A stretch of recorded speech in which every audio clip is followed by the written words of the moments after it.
조갑제TV 시청자 여러분 안녕하십니까? 저는 조갑제닷컴의 조세별입니다. 2025년 6월 17일 오전 11시입니다. 이재명 정부가 출범한 지 2주가 지나고 있습니다. 아직 초반이긴 하지만 언론의 평가는 대체로 호의적입니다. 특히 조중동을 비롯한 보수 언론의 시각은 다시 보자 이재명 정도로 상당히 호평일색인데 그 이면에는 윤석열 대통령과의 비교에서 반사 이익을 누리는 측면도 있는 것 같습니다. 윤석열 전 대통령이 워낙에 사고를 많이 쳤기 때문에 그리고 워낙 제대로 소통하지 않았기 때문에 그와 비교되면서 이재명 대통령은 꽤 괜찮게 잘 하고 있는데 이런 평가가 있는 것 같습니다. 자, 칼럼 하나 소개를 해드리려고 하는데 오늘 중앙일보 서승욱의 시시각각 제목을 보시면 윤석열 부부의 3년, 이재명의 2주 역시나 둘을 비교하고 있죠. 자, 먼저 이 칼럼 읽어보도록 하겠습니다. 자, 먼저 윤석열 정부에서 고위직을 지낸 인사가 이렇게 말했다라고 소개를 합니다. 어느 날 대통령실에서 제작한 달력을 받았는데 사진 12장 중에 5장에 김건희 여사가 등장하더라. 강아지도 수도 없이 나오고 이걸 보는 순간 나라에 망조가 들었구나라고 생각했다. 윤석열 정부에서 고위직을 지낸 인사가 최근 저녁 식사 때 불쑥 이런 말을 했다. 잘 알려지지 않은 이야기였다. 나중에 검색해보니 용산 대통령실에서 배포했다는 2024년 달력을 말하는 듯 했다. 달력 속 사진들은 그의 묘사 그대로였다. 윤 전 대통령 부부와 반려견, 경호견이 함께 찍은 사진이 정말 많긴 했다. 당시 대통령실은 2023년의 의미 있는 성과와 현 정부의 국정 기조에 맞는 사진을 선정했다라고 했지만 실상과는 거리가 있었다. 부부 화보집에 가까운 달력을 받아든 이들은 나라가 뭔가 이상하게 돌아가고 있음을 간파했다. 특검의 칼날을 기다리는 숱한 의혹들은 차치하고 김 여사 사진이 부른 논란만 도대체 몇 번이었나? 일파만파의 파장을 부른 캄보디아 선천성 심장질환 소년 사진, 개인 화보 논란으로 번졌던 순천만 국가정원 방문 사진, 교통통제 시비를 불렀던 마포대교 도보 순찰 사진이 대표적이다. 인터넷에서 소위 김건희 인생사진 3종으로 불리는 컷들이다. 논란이 터질 때마다 대통령실 고위 관계자가 여사님이 너무 젊다. 하고 싶은 일들이 너무 많다라며 해명에 쩔쩔 맸던 기억이 새롭다. 자, 지금 이 칼럼의 제목부터가 윤석열 부부의 3년, 이재명의 2주입니다. 그러니까 윤석열 정부 지난 3년 동안 왜 비정상적이었느냐? 이건 김건희 여사와 떼놓고 생각할 수 없다라는 거죠. 지금 읽은 이 대목만 보더라도 지금 보면 하나같이 비정상이죠. 아니, 영부인이 이렇게 정말 나댔던 이런 사례가 있었습니까? 자, 계속 보시면 해외 순방 때마다 이벤트를 만들어내야 하는 대통령실 직원들은 죽을 맛이었다. 외교 관례상 뜨악하게 만드는 지시가 너무 많아서 기겁했다. 사라진 제2부속실 대신 모든 비서관실이 여사 관련 업무에 매달렸다라는 불만이 하늘을 찔렀다. 반대로 우리 여사님은 경국지색이라며 심기 관리에 몰두했던 김건희 라인 비서관들은 호가호위했다. 국민이 부여한 권력은 만끽하는 게 아니라 두려워해야 하는데 지난 정권의 현실은 정반대였다. 네, 사실 김건희 여사 그 관련 루머들은 이 정권 3년 내내 너무나 많이 돌았습니다. 제가 들은 것만도 한두 가지가 아닌데 사실 대통령실 출입 기자들이 이걸 기사화하고 보도함으로써 견제를 했어야 되는데 이건 언론의 책임도 있는 것이죠. 뭐 사우디에서 중요한 예빈이 와서 대통령과 면담하고 있는데 저 건너방 정말 다 들리는 공간에서 김건희 여사가 정말 심하게 소음을 내고 떠든다든지 그걸 대통령까지 나서서 말려도 통제가 안 되더라 이런 얘기부터 시작해서 너무나 많은 루머들이 있죠. 윤 전 대통령 역시 당선 직후부터 겁이 없었다. 당선으로부터 일주일이 채 안 돼 언론사 간부들로 조를 짠 저녁 술자리 순회가 시작됐다. 대통령실 용산 이전 문제 등 민감한 현안이 산더미였던 시기에 상상하기 어려운 일정이었다.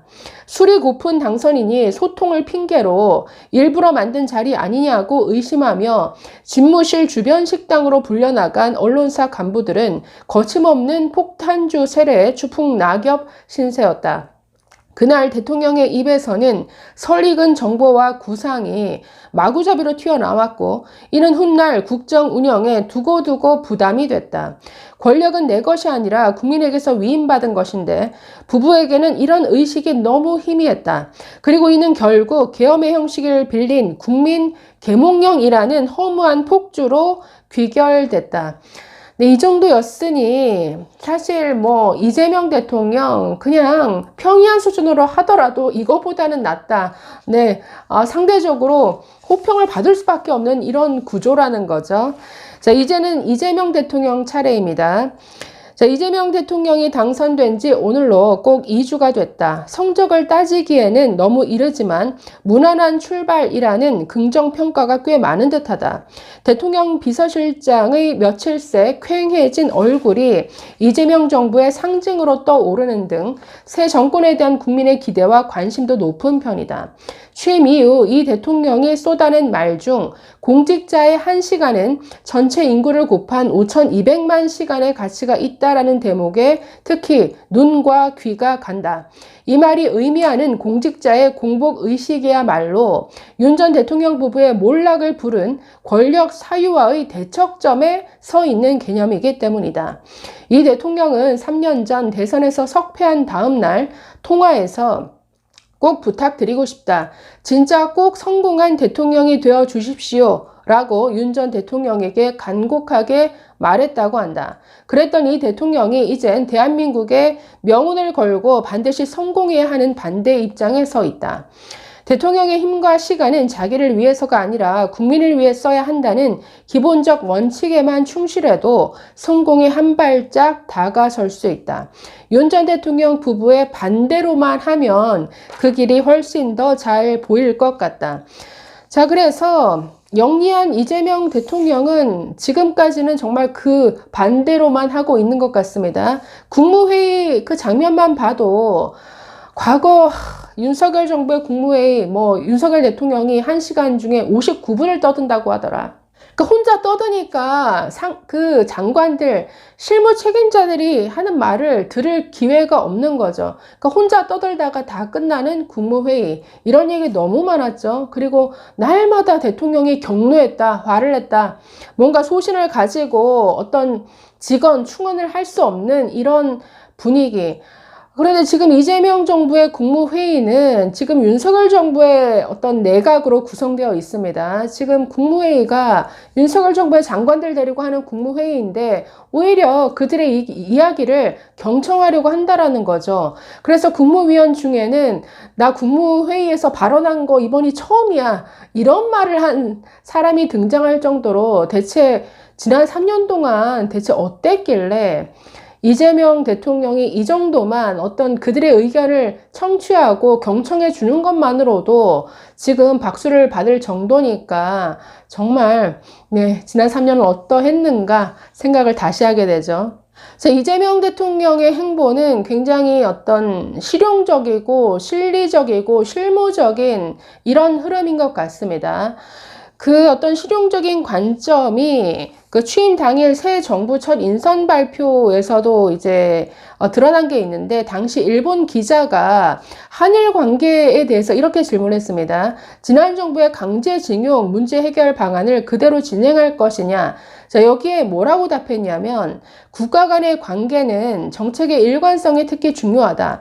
국가 정책을 개인의 신념처럼 일방적으로 관철하는 것은 어렵고 그게 현실임을 고려해야 할 것이다. 자, 그러면서 김대중 전 대통령께서 상인의 현실 감각과 서생의 문제의식 두 가지를 갖춰야 훌륭한 정치인이 될 수 있다고 했는데 한일 관계도 실용적 관점이 필요하지 않겠느냐. 현안을 뒤섞지 않고 서로 도움이 되는 건 추진하고 피해가 되는 건 피하되 적정선에서 타협할 수 있다라고 본다. 굉장히 훌륭한 답변이죠. 그래서 일본 기자들이 굉장히 놀라고 있다라는 말을 많이 들었습니다. 그리고 취임사에서도 어떤 그 한미 동맹을 강조하면서 한미일 동맹을 일본을 꼭 집어넣었다라는 거죠. 이것도 사실 그동안의 민주당을 생각하면 놀라운 부분이 아닐 수 없고, 지난 11일에 한국 거래소를 방문했는데 그 실무 과장급 이런 실무진들과 간담회를 가졌습니다. 자, 첫 발언자로 나선 그 과장급 직원이 처음 말씀드리다 보니 막 긴장이 된다라고 하자 이재명 대통령 편하게 하세요. 형이라고 생각하고. 자, 그런데 그 이후에 이어진 대화는 사실 굉장히 편할 수가 없었는데 아주 실무적으로 따지고 들어갔습니다. 그 과장이 시장 감시 단계에서 불공정 행위가 포착이 되면은 우리는 금융위원회 통보를 하는데 불공정 거래 세력들의 어떤 행위를 사전 예방하려면 어떤 유관기관 간의 어떤 신속한 공조가 중요하다. 정보 공유를 해야 된다. 그래서 조직과 인력 지원이 필요하다. 뭐 이런 많이 들었던 얘기를 했습니다. 자, 이 내용을 곰곰이 듣던 이재명, 시장 감시 인력 확대는 자체적으로 하면 된다라고 하고 권한 확대도 큰 문제는 없다고 하던데, 그러면 불공정 세력이 매도하기 전에 사전 포착해서 기관들끼리 공조하자. 좋다. 그런데 공조해서 뭘 어떻게 하자라는 거죠? 그러니까 공조해서 하려고 하는 그 구체적인 일이 뭐냐라고 이렇게 물었습니다.